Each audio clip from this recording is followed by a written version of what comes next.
राष्ट्रपति जी के अभिभाषण में मुझे बोलने का अवसर मिला है। मैं आदरणीय सभापति जी का धन्यवाद देती हूं। जहां राष्ट्र की विविधता और अधिक उज्जवल होने की बात कही गई है, वहीं देश की एकता मजबूत और अटल होने की भी बात करी गई है। हम सभी सांसदगण इस बात को मानते हैं, इस बात से सहमत हैं। लेकिन लगभग एक दशक से जिस विश्वास के साथ देशवासियों ने 2 बार एक स्थिर सरकार चुनी है, जहां आत्मनिर्भर बनने की बात कही गई है, जहां भ्रष्टाचार मुक्त होने की बात कही गई है, जहां स्मार्ट सिटी की बात कही गई है, जहां कालाधन वापस लाने की बात कही गई है, वहीं आज हमारे समक्ष हिडेनबर्ग की भी रिपोर्ट आई है, जहां मैं समझती हूं कि सरकार प्रतिबद्ध है देश के प्रति कि उसे जवाब देना पड़ेगा कि हिडेनबर्ग की रिपोर्ट में क्या सच्चाई है। जहां हमारे किसानों ने 2014 में ये आस जागी थी हमारे किसानों की कि ये आप लोगों ने विश्वास दिलाया था कि उनकी आय 2022 तक दुगनी हो जाएगी। वह किसान आज भी ये आस लगाकर बैठा है कि उसे सब्सिडी में बढ़ोतरी मिलेगी, कि एमएसपी के सही रेट्स मिलेंगे, पैदावार के लिए मंडियां की व्यवस्था उनको दी जाएगी। एक समय ऐसा था जब किसान विश्वास के साथ आपकी तरफ देखता था। वही किसान आज निराशाजनक आंखों से आपकी तरफ देख रहा है।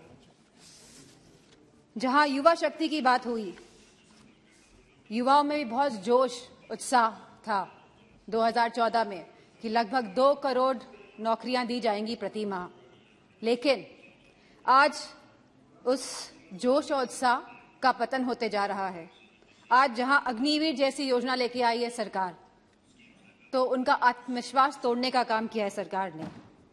यह कैसा अमृतकाल है जहां युवाओं के पास नौकरियां नहीं हैं, जहां किसानों के पास खुशहाली नहीं है और जहां महिलाएं अपने आप को सुरक्षित नहीं मान रही हैं।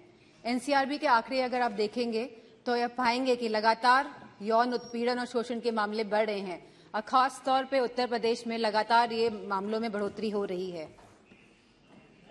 जहां महिलाएं, जहां हमारी माताएं बहनें जो रसोई में काम करती है, वो लगातार महंगाई से लड़ रही हैं, जहां हमारे सिलेंडर के भाव बढ़ रहे हैं, जहां पेट्रोल डीजल के भाव बढ़ रहे हैं, जहां खाद्य पदार्थ के भाव भी बढ़ रहे हैं, दालों के भाव बढ़ रहे हैं, वहीं दूध के भाव भी बढ़ रहे हैं।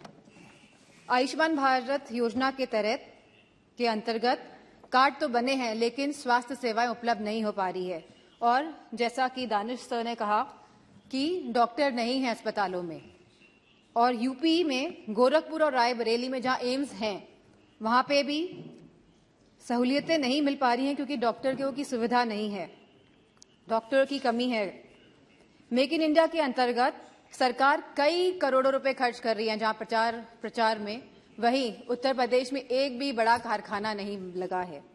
छोटे उद्योग की हालत हम सभी जानते हैं कि वह बंदी के कगार पर है। वहीं सरकार लगातार आयात को बढ़ावा देकर अपने कुछ पूंजीपति दोस्तों को, अपने कुछ पूंजीपति मित्रों को आगे बढ़ाने का काम कर रही है। जीएसटी के नाम पर जहां बड़े बड़े उद्योगपतियों पे ईडी, सीबीआई और पॉलिटिशियंस पे भी छापे मारे जा रहे हैं, वहीं जीएसटी के नाम पर छोटे व्यापारियों को भी तंग किया जा रहा है। वहां पे भी लगातार छापेमारी की जा रही है।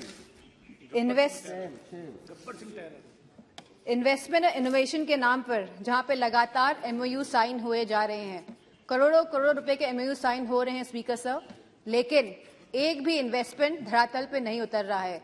जो सरकार यह दर्शा रही है कि हम स्वर्ण काल में जा रहे हैं, जो सरकार यह दर्शा रही है कि देश आगे बढ़ रहा है, तो मेरा मानना है जहां रोजगार नहीं है, और हम कभी गरीबी नहीं हटा सकते जब तक हम लोग रोजगार अपने युवाओं को नहीं दे पाएंगे।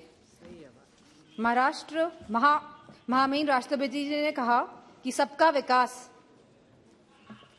और सबका साथ की बात भी करी है, लेकिन उत्तर प्रदेश में नियुक्तियों में सबसे ज्यादा भेदभाव भाजपा की सरकार में हुआ है। यदि कुलपतियों और प्रोफेसरों की नियुक्ति को देखा जाएगा तो सभी वर्गों को सम्मान नहीं मिला है। जहां राष्ट्रपति जी ने अनुसूचित जाति, जनजाति, पिछड़ा वर्ग, अति पिछड़ा वर्ग की भी बात करी है, लेकिन जातिगत जनगणना की बात नहीं हुई है।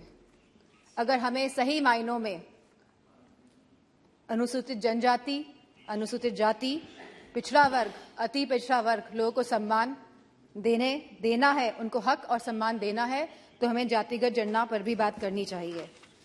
इसी के साथ जहां कहा गया था कि नमामि गंगे, जहां गंगा की सफाई की बात करी गई थी, गंगा में क्रूज चलाने की कभी बात नहीं करी गई थी। जहां गंगा की सफाई की बात करी गई थी, आज भी गंगा का पानी शुद्ध नहीं हो पाया है, क्योंकि जब काली नदी और यमुना का गंदा पानी गंगा में जाएगा, जब तक ये नदियां शुद्ध नहीं होंगी, तब तक गंगा का पानी भी साफ नहीं हो सकता है। तो मेरा मानना है कि सरकार संवेदनशील नहीं है इन मामलों को लेके, और जहां सरकार कोविड की बात करती है, अपनी पीठ थपथपाती है लगातार, वहीं पे हम सभी जानते हैं कि कोविड में क्या स्थिति हुई थी भारत की। जहां सरकार ने एक तरफ कलकत्ता के चुनाव कराए थे, वहीं उत्तर प्रदेश में भी देखा गया था कि सरकार परिजनों को जलाने के लिए लकड़ी तक उपलब्ध नहीं करा पाई थी। तो मेरा मानना है कि जो आप स्वर्ण भारत की बात कर रहे हैं और आने वाले 25 सालों की बात कर रहे हैं, आप बीते हुए एक दशक की बात नहीं कर रहे हैं, जहां आप लगभग 10 साल का आप अपना टेन्योर, अपना काल खत्म करने जा रहे हैं।